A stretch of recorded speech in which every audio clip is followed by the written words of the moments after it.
Welcome to another episode of Kitchen Revolution. So today I've come up with another interesting recipe. It is a no tandoor, no oven and no yeast butter naan recipe. So without wasting much time, let's quickly get on to the video. To start with, I've taken a wide bottom plate or vessel which would be useful for kneading. Into that, add 2 cups of all-purpose flour or maida. Next, let's add 1/4 teaspoon baking soda, half teaspoon baking powder, 1 teaspoon salt, 1 tablespoon sugar, 1 tablespoon oil. Here I've used sunflower oil. 1/4 cup curd. This is homemade curd and I had measured in the same cup which I had used for measuring maida. Now mix everything really well. If you're new to this channel, please don't forget to subscribe and click on the bell icon next to it for regular updates. Click on the all option so that you get updates as and when I post. Once you gently gather all the ingredients, then add water little by little until you form a smooth and soft dough. Once the dough is formed, allow the dough to rest for minimum of 1 hour. Before resting, apply some oil on top of it and gently cover it with a muslin cloth or a kitchen paper towel.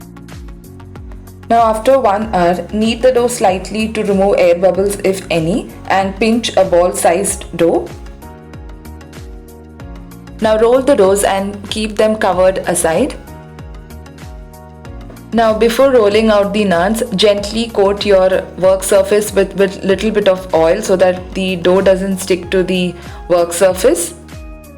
Once you finish rolling the dough once, apply a little bit of all-purpose flour and then keep on rolling until you form an oval shape. Now to garnish the naan, I've used kalonji seeds or onion seeds here. You can also use sesame seeds or flax seeds or any seeds of your choice.